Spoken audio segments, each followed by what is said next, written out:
Hello everyone. I'm Ginny Vanderslice, and I am the chair of this panel titled Democratization Through Employee Ownership. In a minute, I'm going to introduce our panelists, and I'll also say a few words about my own background. Then I'm going to turn the mic over to Chris Mackin, who's the organizer of this session, and he's going to provide a bit of context. Then we'll go to Fred Freundlich, move on to Gonza, and finally back to Chris. Our panelists will speak for approximately 8 to 9 minutes each, and then I'll facilitate questions from you, the audience, and we'll attempt to get a dialogue going among our panelists and among the audience as well as we can, and I'll add my own observations where relevant. So having said that, let me do some introductions. Fred Freundlich. Fred, why don't you wave? There you go. Thank you. Is professor on the Faculty of Business Studies at Mondragon University. He earned a master's in regional planning from Cornell University and a doctorate in education at Harvard. Fred is an actual member of the Mondragon Cooperative Group. In addition to his teaching, Fred advises cooperatively owned firms based in and around Mondragon. Gonza, wave. There you go, thank you, is in the final stages of earning his PhD in social science from the University of Ljubljana. He also serves as executive director of the Institute for Economic Democracy that he co-founded with David Ellerman, an American economist now living in Ljubljana. The Institute advises companies transitioning to employee ownership. Chris Mackin is the founder of Ownership Associates, Inc. of Cambridge, Massachusetts. Ownership Associates advises employee-owned companies on topics of corporate governance and internal employee education. And Chris earned a doctorate in education at Harvard University and is a Ray Carey Fellow at the Rutgers University School of Management and Labor Relations. Myself, I'm the co-founder of Praxis Consulting Group, an organizational development firm primarily assisting American employee-owned companies to operate in ways that deeply engage employee owners in making their firm successful. I have a master's degree from Cornell University and a PhD from the University of Buffalo in the social psychology of groups and organizations. And I also run a leadership development program for CEOs and presidents of employee-owned companies at the University of Pennsylvania. And with that, Chris, I'm going to turn this over to you to give us some context. Very good. Thank you, Ginny. And we should also acknowledge our friend Stella Sekhoff, who's on the screen, who's from Yale University, who's helping with technical matters. And if we misbehave, I think she probably has a button she can push of some sort. Okay, so let's see. This panel is a byproduct of a long relationship I have enjoyed with one of the core organizers of this Democratization of Work conference, Professor Isabel Ferreras of the University of Louvain. Isabel and I both teach at the Harvard Trade Union Program, a mid-career training program for union officials. In the summer of 2016, she joined a group of us for a tour of the Mondragon Cooperatives that Fred helped to host. I have a chapter called Ferreras in the Economic Democracy Debate coming out later this year in a book that is focused on Isabel's work. The premise of this panel, building upon Isabel's work, is that for the general project of democratization of work to take hold, scholars and activists have to formulate some kind of theory of the firm. Our panel will weigh in on that question with regard to 3 features: how firms should be owned, controlled, and governed. Taking what could perhaps be called a more continental approach, Isabel and others' work focuses on the latter 2, on control and governance. Even though we have 2 European-based offerings on this panel, a different approach, sometimes referred to as an Anglo-American approach, features ownership as a dimension. Our approach discusses the democratization of ownership. In so doing, it deviates from mainstream Anglo-American approaches. Ownership is, of course, a notoriously complex idea. Sometimes it is and should be in the foreground. Sometimes it is and should be in the background. But it should never be out of the room. There's a long thread to what we could call the ownership theory of the firm that begins with the Rochdale pioneers in the UK in the 18th century, goes through the 19th century labor movement in the United States. includes late 20th century innovation that you'll be hearing about from Tay in a minute, of a large group of firms here in the States organized through employee stock ownership plans, a form of retirement plan that owns employer stock on behalf of employees. And then into the 21st century, we obviously have the new phenomenon of platform cooperatives. Our panelists and our chair are veterans of this movement. It's a movement that relies on law, very much cares about voice and power, but presumes that an anchor of this work needs to be closely connected to a combination of personal and property rights associated with ownership at the firm level. Just how we get there is hopefully what you'll learn a little bit more about today. In closing, I'd be remiss to not acknowledge the role of two scholar activist friends who are giants in this field, at least one of whom is tuning in. The first is Joseph Blasi. He's a professor at Rutgers University and the founder of the Rutgers Institute for Employee Ownership and Profit Sharing. I highly recommend anyone interested in this issue to look up the center and its conferences and fellowships. And Joseph is the author, with Richard Freeman of Harvard and Doug Cruz of Rutgers, of a most recent book called The Citizen's Share, Putting Ownership Back into Democracy.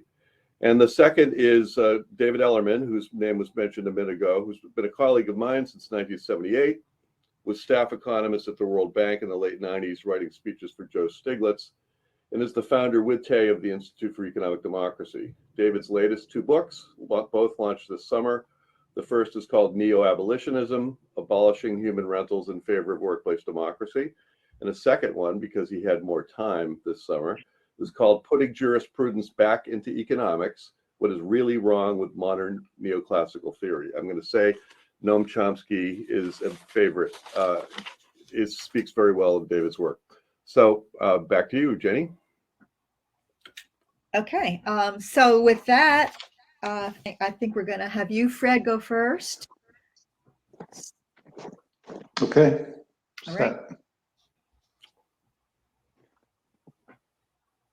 Sharing screen here.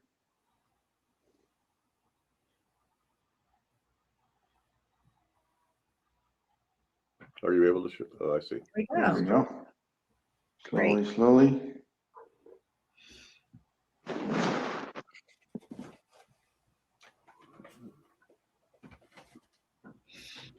Coming. Tick, tick, tick, tick. Mm-hmm. I see gray. I don't know about you guys. Yes, we I see do great. too. Is this Stella's? Was that Stella's screen or your screen, Fred? Stella's sharing screen. Yeah, but we can't. It's my screen. Yeah. I'm trying to troubleshoot. Okay.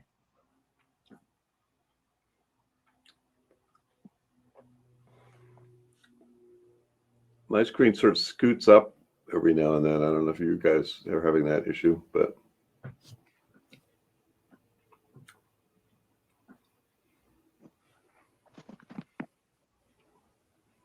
there we go. Okay. Thank you. Fred, you're on. Great. Welcome, everyone, to this session on democratization of work through employee ownership. I'm going to talk just for a minute about, I think, a very important experience in this realm. It's called the Mondragon Cooperative experience.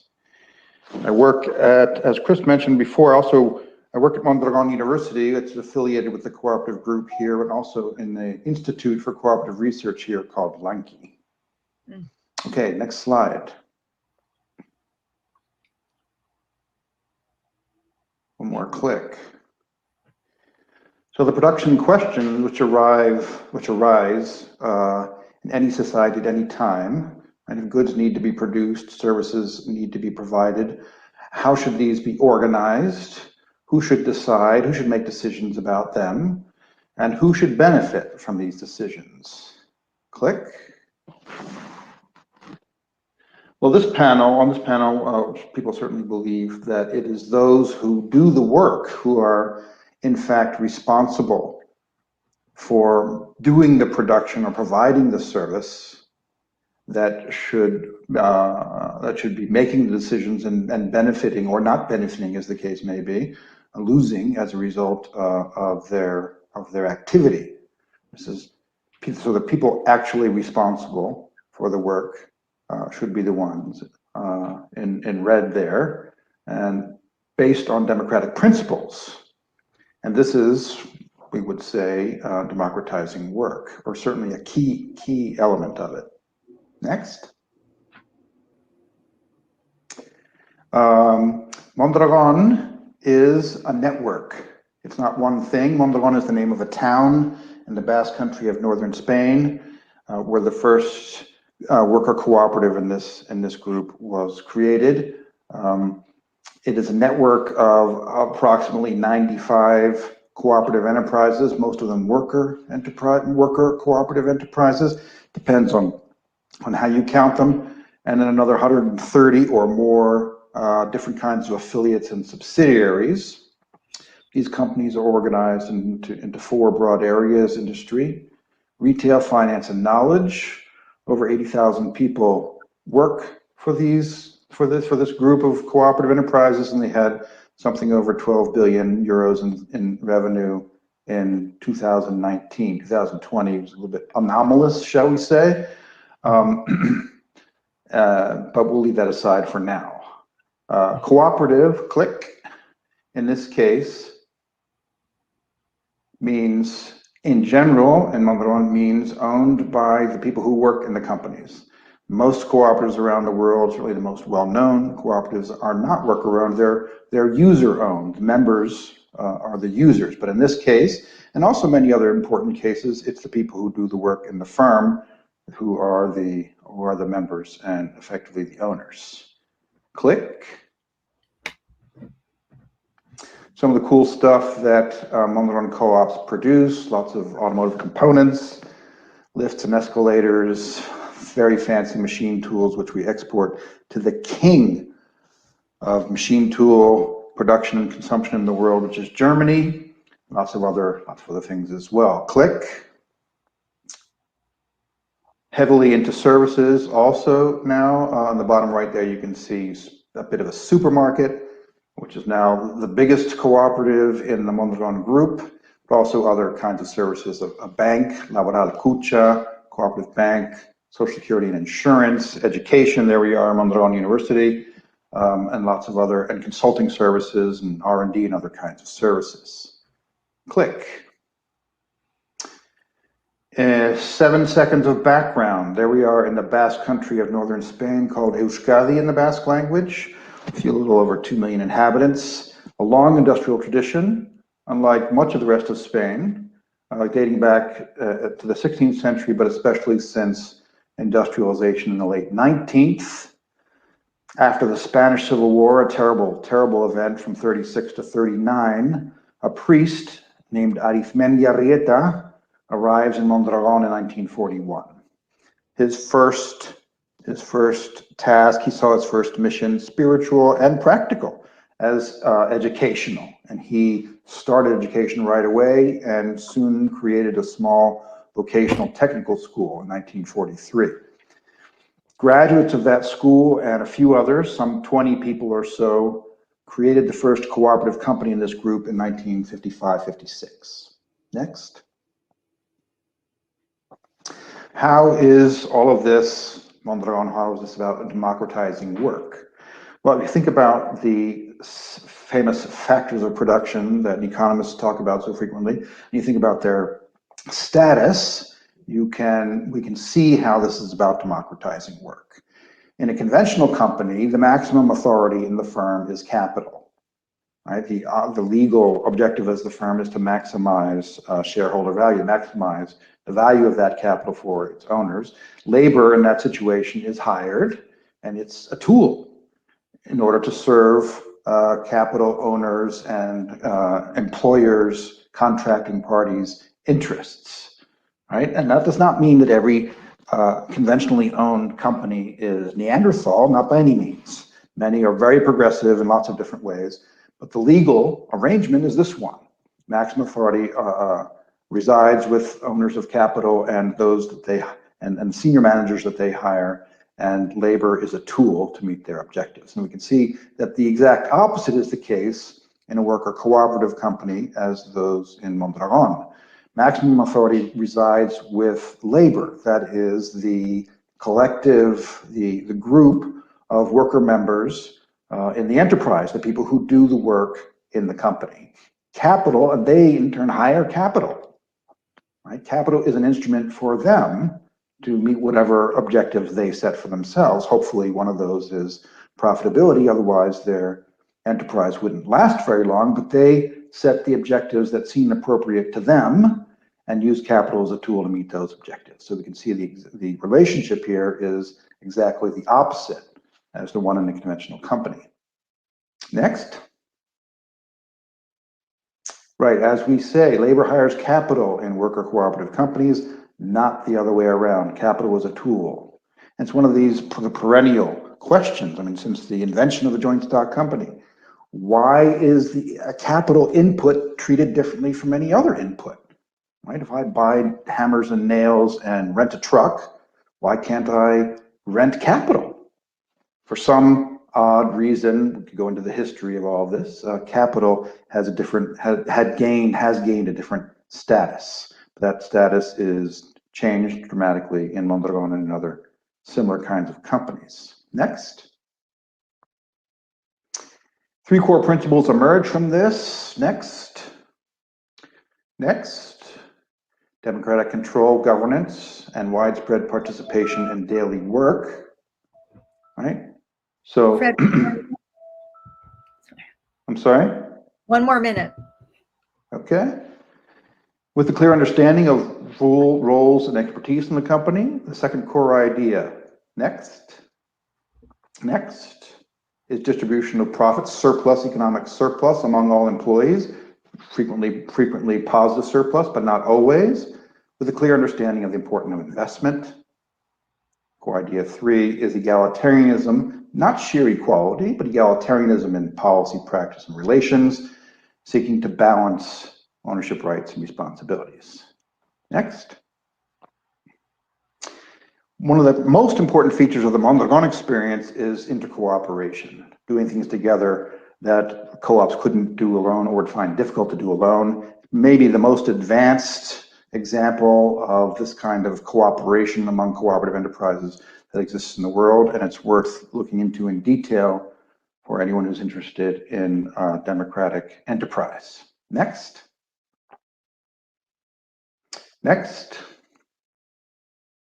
This is how it's all organized. This will be on the exam.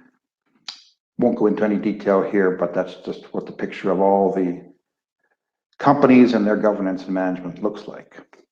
So the 3 lessons from Mondragon are these. Broad democratization of work. Yes, you can produce any product, provide any service, be of any size, and be a democratic firm. Second, intercooperation has been crucial to Mondragon's success, and I would argue is very important for other democratic enterprises to examine. And third, business as an arena for social change.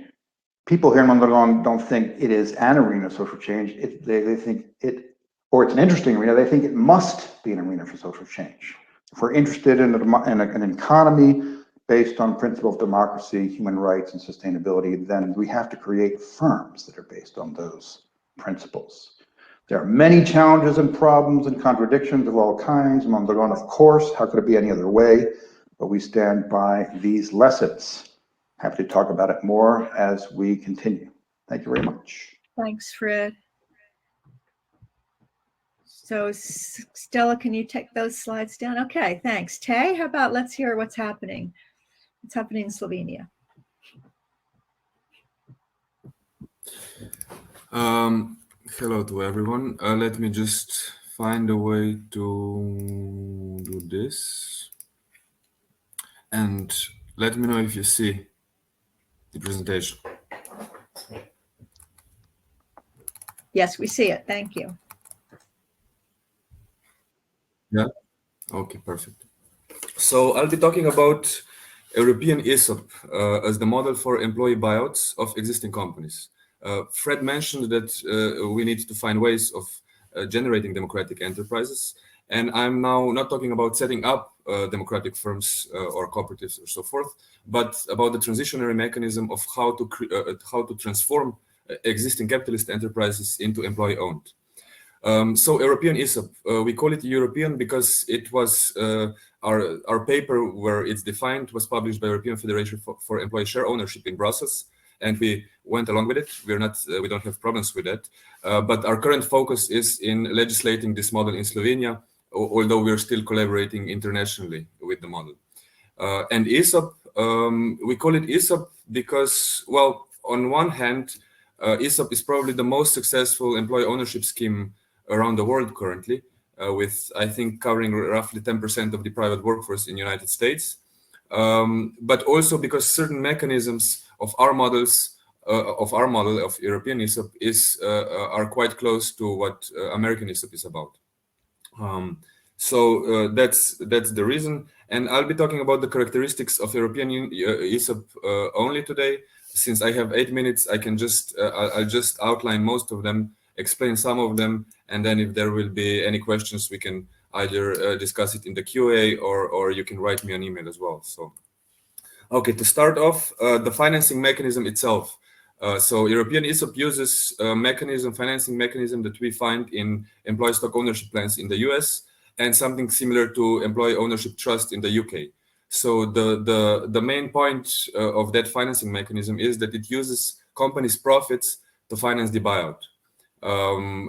Company transfers monthly or on annual basis certain amount of profits which are used to pay off the owners gradually through time or to pay off the loan that was taken by the workers to buy a certain percentage of shares. So in this way, you don't prevent access to ownership to employees, workers that are low or middle income or don't have savings that they can invest and so forth. So this makes it accessible and inclusive. The second part of this story is that it's only intended for successful companies, profitable companies. So it's not a model to save companies by turning them into worker-owned. So we need different models for this kind of situations when the companies have liquidity problems and we must provide capital. For example, Marcora in Italy is a model like that, or Sociedades Laborales is close to that in Spain and so forth. Our model, European ESOP, uses separated trust ownership as the vehicle for ownership. So what that means is that the ownership is not direct. Employees and workers don't have direct ownership of shares. There is a special legal entity that holds the shares in their name.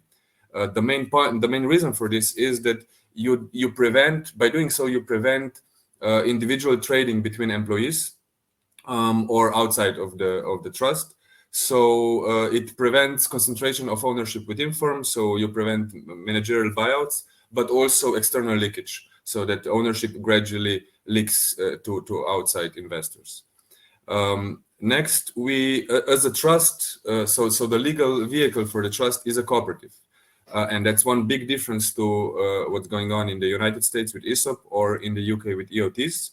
And what this does, it guarantees democratization to some extent. So the cooperative itself is one person, one vote. So if everybody is included, everybody has an equal voice. And then the representatives of members of the cooperative, which are workers in the company, the representatives then vote on the bundle of shares that's in the trust. So, for example, if the ESOP owns 50%, workers have a democratic vote on the 50%. So the weight of the vote is 50% on the company, on the board of the company. In terms of capital structure, it uses individual capital accounts, which we can find in Mondragon and ESOPs in the United States. What this does basically is it provides individual claim of each worker to a net asset value of the company. So the workers don't only have access to profits, they also have individuated claim over the value of the company. And this prevents certain investment inefficiencies that turned out to be a problem in some different kind of models. And also it prevents unjust situations like in EOTs in the UK, where the first generation of workers usually pays off the owners that are leaving the company, and then other generations are just enjoying the gift on the back of the first generation. One other structural thing is that we are using a rollover system, which means that shares on individual accounts are perpetually bought from the workers and distributed back to all the workers. And this sets up a kind of an internal market for shares. So new workers are automatically but gradually included into ownership, and old workers are gradually bought out without imposing any windfall repurchase liability. So in American ESOP, this can be a problem if a multitude of workers leaves the company or retires. This could be a liquidity shock for the company itself that has to pay them out. In our model, we prevented this with the rollover system. There are some other advantages of this system as well, but I won't go into details here. Last three elements. So we made the models so that it has very low setup costs and very low operation costs. In the US, for example, with ESOP model, only relatively big companies, relatively big in the sense of, I don't know, 30 or 50 employees or more, can afford setting up an ESOP structure because it's quite complex legally and quite expensive to set up. And we made it so that much smaller companies between 5 and 10 employees, starting with 5 and 10 employees, can afford setting it up. So I think that's quite an advantage. Now, the next thing is high democratic majority is needed if the workers decide to sell out the ESOP.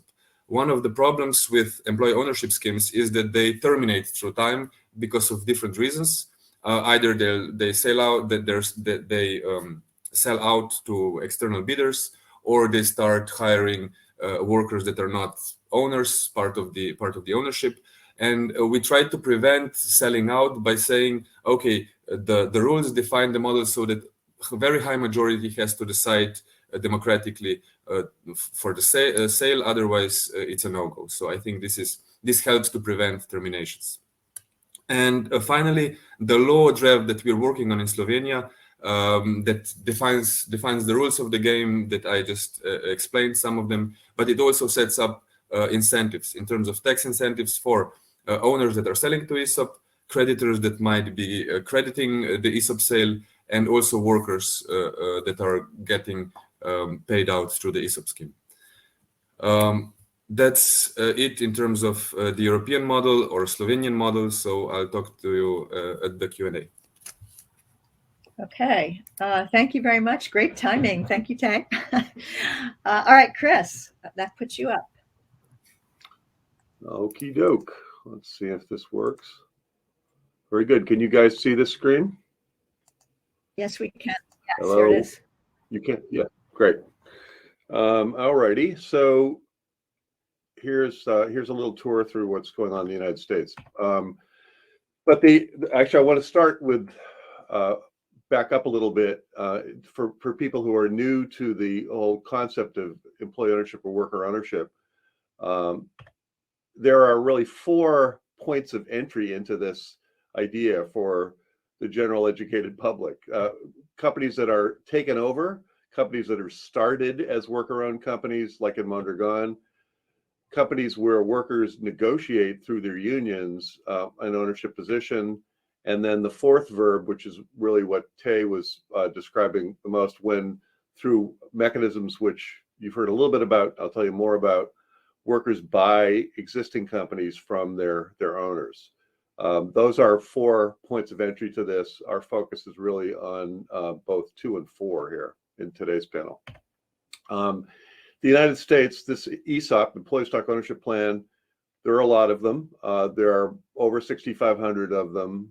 They cover 14 million employees, and average account values are $134,000 per participant. These are mostly, I should say, privately held companies. We'll get into that in a little bit. The numbers of employees covered in these ESOPs is obviously quite large. It's actually larger statistically than the number of workers who are represented by unions. However, that does include publicly traded companies that have particularly large workforces. That distorts it somewhat, but nonetheless, the number of companies is a large number, and they're all over the United States. Excuse me, Chris. If Yes. you're advancing slides, we're just still seeing your title slide. Oh, really? Yeah. Maybe Oh, if that's you put it in interesting. slideshow, it will change. I don't know. I am in slideshow.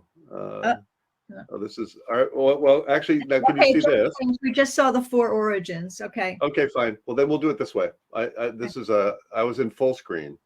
Okay. So Thank so you. you'll see this is to sort of review the 4 verbs: to take, to start, to negotiate, and to buy. And the focus has been mostly on buy, or will mostly be on buy here. Though Fred was also talking about firms that are started this way.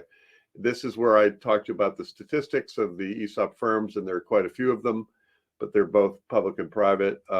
These are the names of some of the companies, just to give you a sense of the larger firms. The largest one employs 190,000 employees. It's a supermarket chain in the South, but there are manufacturing firms, other kinds of firms. So sorry about the slides. But to be clear, the focus of employee ownership in the United States, and this is an important thing for the Ferreras discussion in some sense, is mostly privately held, closely held, or non-traded companies. Okay, these are there, and that could be. This is a sort of a simple sort of way of slicing up the business economy. There are micro and small businesses. There are what's called the lower middle or the middle market companies, and there are publicly traded companies. What we're talking about to you today is mostly in these first 2 blue categories.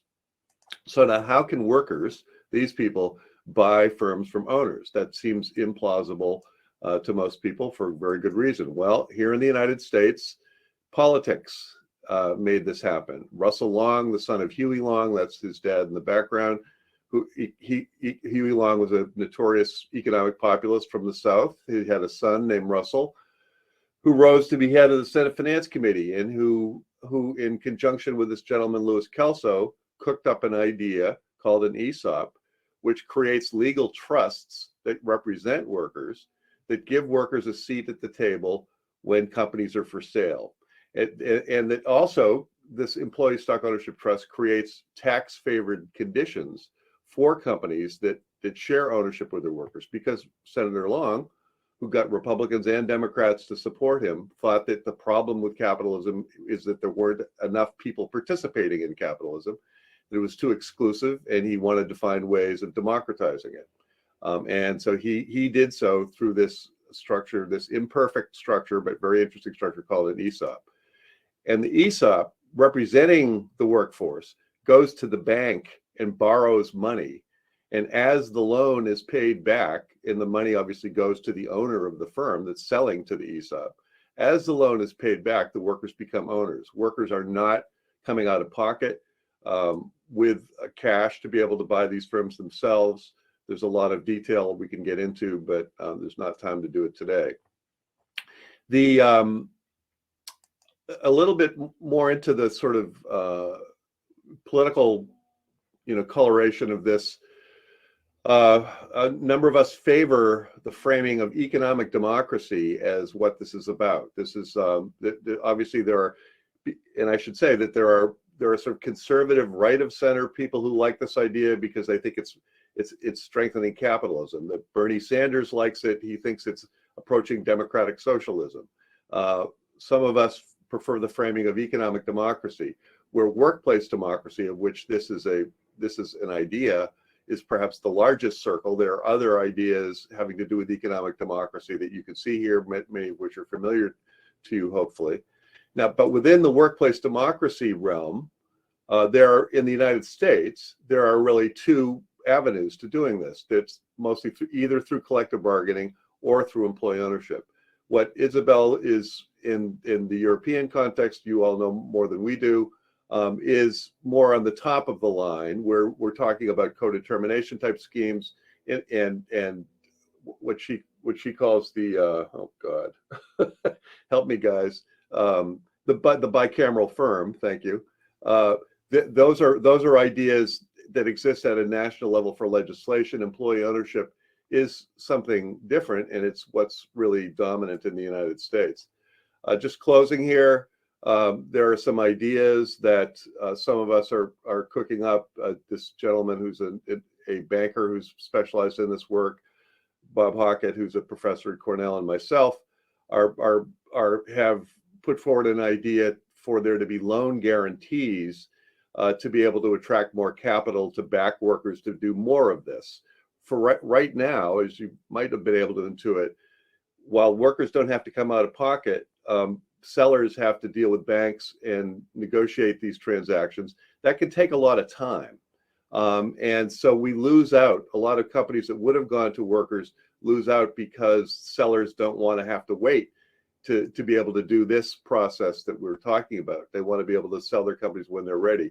Well, this act would supply the capital to make it possible for workers and managers to be able to compete more with private equity to be able to do efficient transactions. There are different approaches for doing this. There's a couple of senators who passed bills in this same general neighborhood, and glad to talk about that in questions and answers. And that's it. Sorry about the screw up there. Okay. Oh, great. Thanks, Chris, and thanks for going back. Yep. Okay, so we've got some questions in the Q&A, so I will direct them there. Fred, I don't know if you can see the Q&A, but the first question is for you. Can you see it? Yeah. Okay. Fred, does Mondragon University teach cooperative building in English? Is that where people are going to go? That's a bit of a longer discussion. The short answer is yes. Most of the teaching, most of the extended teaching is in Spanish or the Basque language, but we do different kinds of education and training about Mondragon in English, sure. Okay. And Noy, it looks like you've got a few things here. Do you want to come on screen? Can we get you on screen?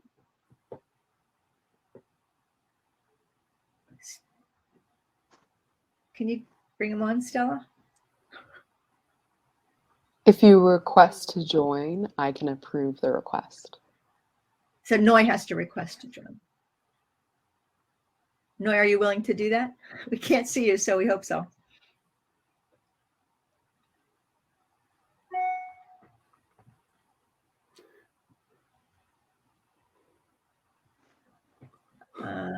Okay. Okay. All right, so I'm not seeing him.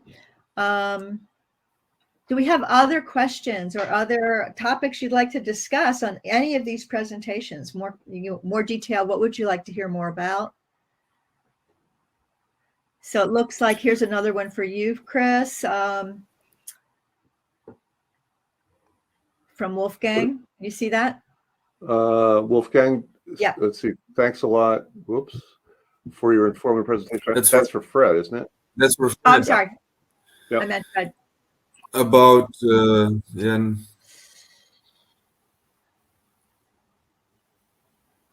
can see them, Fred? Sure.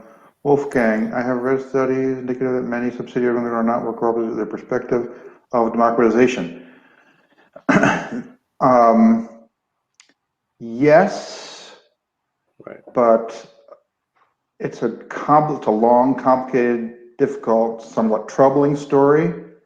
The last strategic reflection document involving all of the co-ops in Mondragon returns to this issue, which it had set aside for some years, set aside in the sense of not including it in this particular important strategic document. So it has returned to the document, which was completed shortly before the pandemic started. So it's been on hold, obviously, since then. But it's an issue. I mean, it's an issue in many places in Mondragon. It's a very complicated issue, legally, culturally, financially, etc., and in many different ways in each of those categories. But it is back on the table. Okay, well, so Fred, while we've got you speaking, let me ask you another question. You referred in your presentation to the fact that there were challenges, right? And I'm assuming this is one of them. Are there other challenges to the Mondragon model that are worth at least people knowing about? Sure, many challenges. Boy,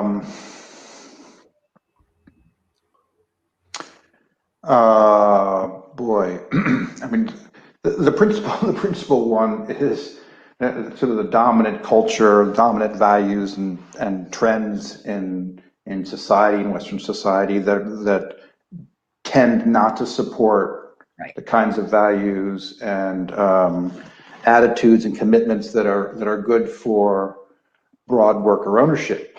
I mean, it's our society, to be simplistic about it, is about leisure. It's about having, I'm just not talking about the Basque country, obviously. I'm talking about significant parts of the planet, certainly the West. There's much more focus now on leisure in the short term, more fun now, finding enjoyment, even meaning, much more outside of work than at work. Materialism, sort of lack of commitment to, or decline in commitment to collective action. I mean, I think there's a lot of frustration and burnout in different parts of the world with respect to making commitment to collective associations of different kinds, including co-ops. So a co-op requires or it benefits from a significant portion of its worker members being committed to the enterprise, willing to make some sacrifices, because making the enterprise run profitably and endure over time takes the better part of 8 hours, if not 9 or 10 hours a day. Ensuring that it is a participatory, democratic organization committed to those principles and sustainability and other things usually takes more time, and especially if you're on an elected body. So it requires commitment, it requires understanding how to participate in group decisions, how to resolve disputes in a productive way. Those things are not commonly, they're not promoted by the broader culture. So that's a big challenge. I mean, there are a ton of other challenges. I mean, doing simple kinds of work that's frequently boring really detracts from your satisfaction with your company. And many of the co-ops, in order to compete in international markets, have to do some of that kind of work. Thanks, Fred. All right. I'm going to move to you, Chris. There's a question for you, which says, one of the slides says labor hires capital, and how does that really work, right? Especially in publicly traded companies. Sure. Actually, I think that's Fred's slide, but it does apply.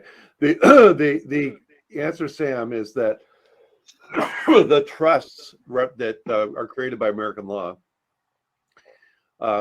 goes to the bank. Now, the trust is set up by the selling company. And when it goes to the bank saying, I want to borrow $10 million to be able to buy out the firm, it's the assets of the firm that are collateral on that loan. But the beneficiaries, the participants, the members of the trust are the workers. And they're not having to put their houses or their personal property up for at risk.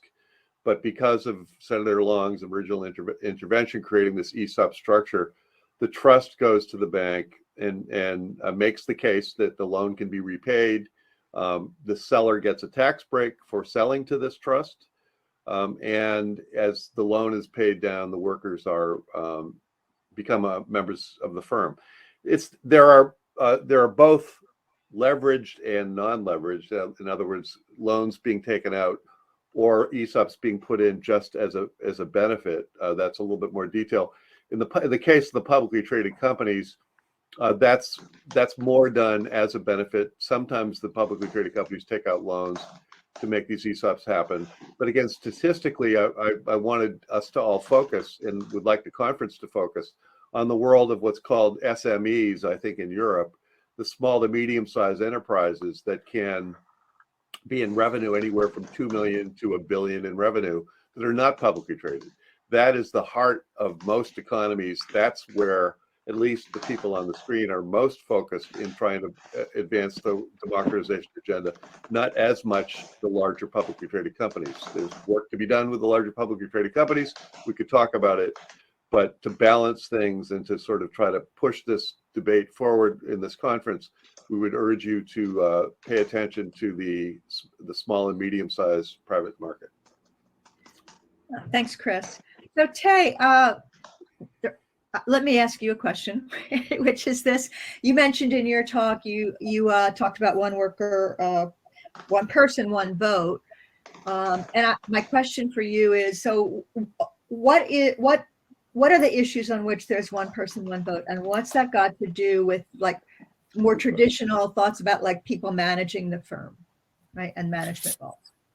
Well, it really depends on how you set it up. But basically, with pilots that we're working now, setting up these structures, you have one person, one vote on delegation. So you delegate, so you decide on who sits on the board of the cooperative itself. So we are talking about the cooperative governance structure, right? In the cooperative that holds a certain percentage of shares, it can be anything from 0 to 100%. Workers, on the basis of one person, one vote, decide on who governs, who represents the cooperative, and that ownership as well. So that's then this board of people, representatives, or just one, if it's a smaller company, has a voice on the board of the company itself. So it's kind of double layered in that sense. However, this model kind of allows, when it comes to 100% of ownership, it allows two legal entities to simply join one into another, and it becomes a Mondragon type of cooperative. So in that sense, then members have voting rights on different issues. It can be long-term investment issues, employment, this kind of big questions that are discussed on an annual basis. On the matter of day-to-day operation, you still have management, you still have this kind of delegated authorities, so it doesn't really change that much. The main change is that the interest represented by managerial decisions should be in line with the interest of the majority, since it's that's the whole point of it. Right. And are there any requirements that managers engage workers more in any of the kind of day-to-day operations decisions? Sure. I mean, it's difficult to set this up as a legal requirement. Right. But with our institute, when we're working with the companies, we always try to combine the ownership aspect with the organizational aspect. So we do a lot of educational training workshops. You need, I mean, ownership on its own, and this research confirms this over and over again, doesn't do the job. You need to complement this with changes of attitudes, with changes of knowledge, tools that employees have of understanding financial statements, difficult decisions, so forth, but also of management understanding their new role in the enterprise, which is quite different than a managerial role in a classical, let's call it capitalist enterprise. Mm-hmm. Okay, great. Thank you. Well, seeing no other questions, Chris, I'm going to come back to you.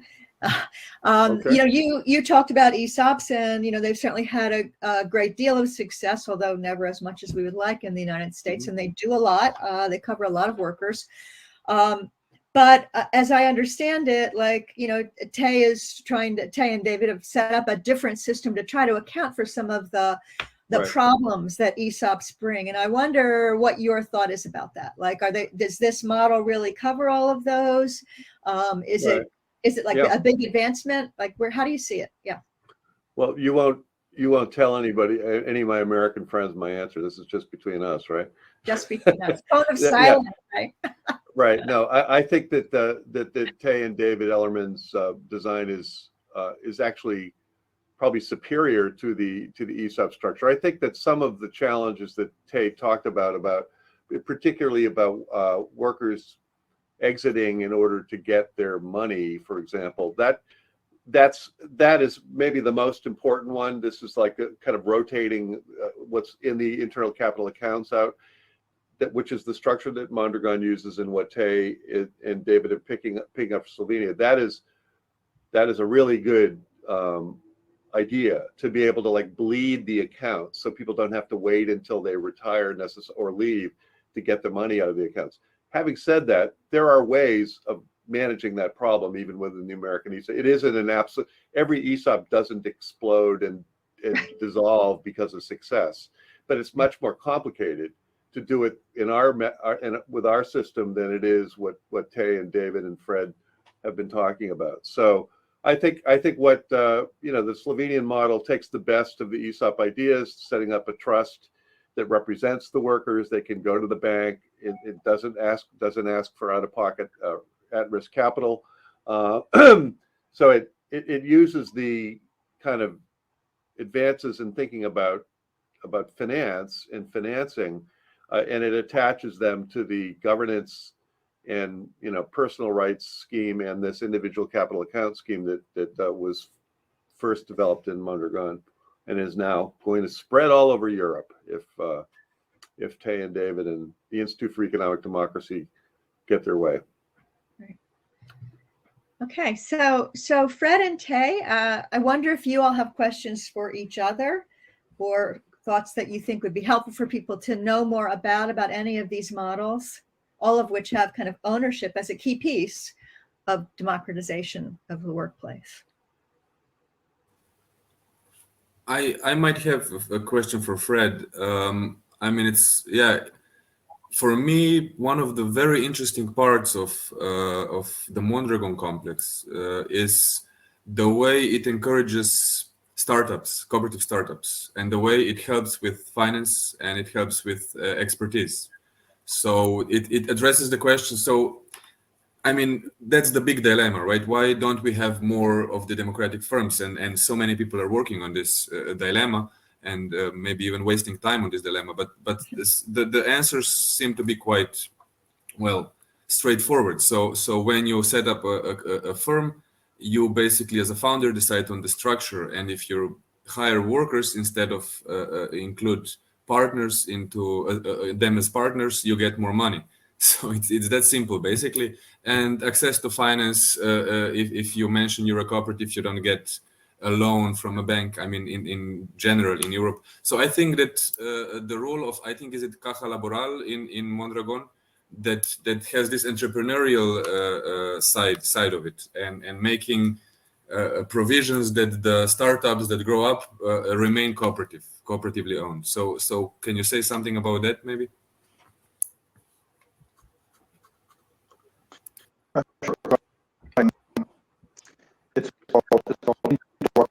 Fred, wait, your sound is not working. You're breaking up. Yeah. Maybe hold the microphone closer to your face.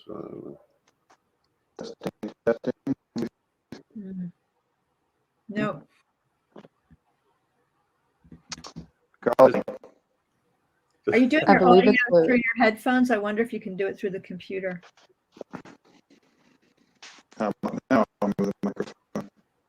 I believe it's an internet connection issue. Oh, It's an okay. internet issue. I see. All right.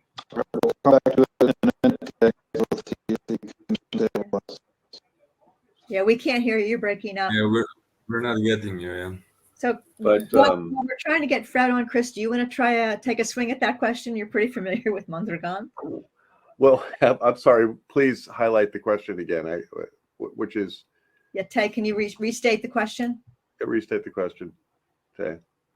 Well, the question was the role of Caja Laboral in setting up new firms. Okay, I think I could touch. So I think what Tay is partly referring to, and Mondragon has moved around a little bit on this, but they literally used to have a division within the bank, which specialized in helping launch these firms, and there was a core staff in the bank.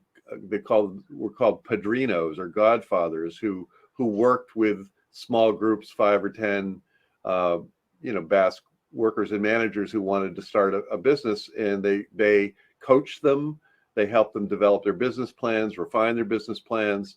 That is like a brilliant idea. I think that's sort of, I don't think they're doing as much of that in Mondragon right now, because they went from zero back in 1956 to whatever Fred said, close to 200 companies now. And I think they're putting more resources and time into servicing and maintaining the base, and they're not in this sort of super growth mode. But if you're going to get into that growth mode, you really do need something like that division, what they call the empresarial or entrepreneurial division of the bank, that worked with workers and managers and coached them as well as financed them.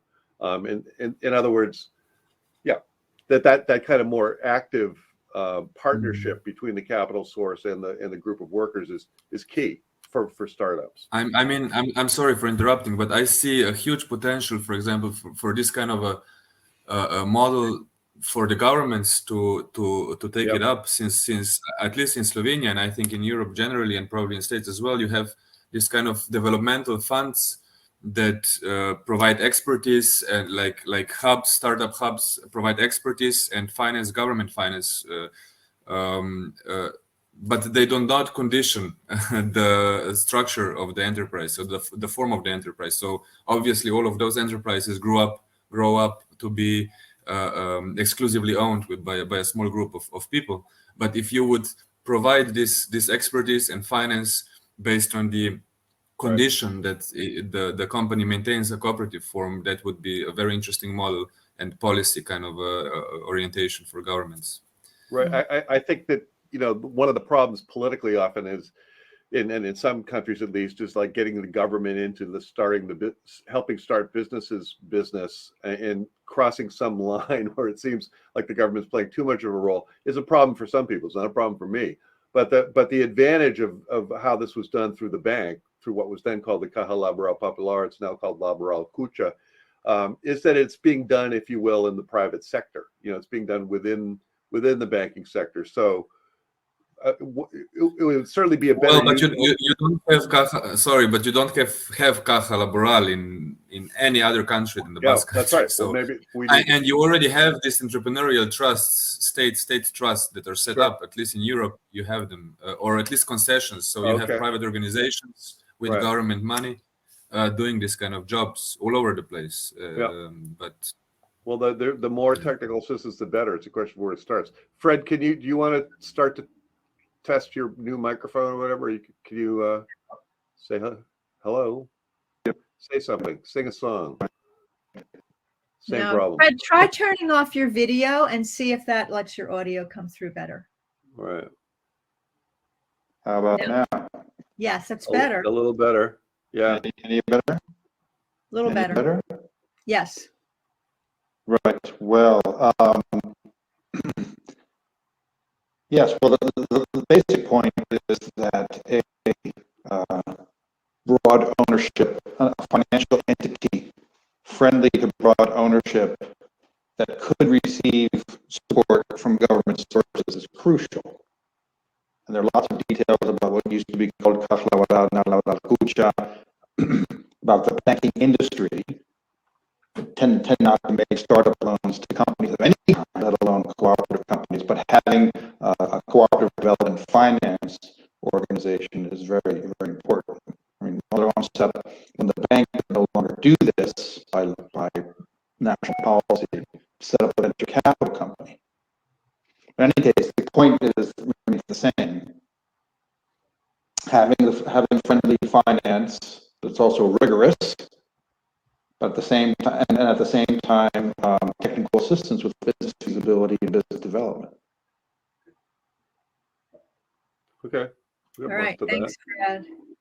So we have time for one last question, I think, just barely. If there is one, let's see. No, I think not. I thought we had one. Okay. So I think our time is up, folks. And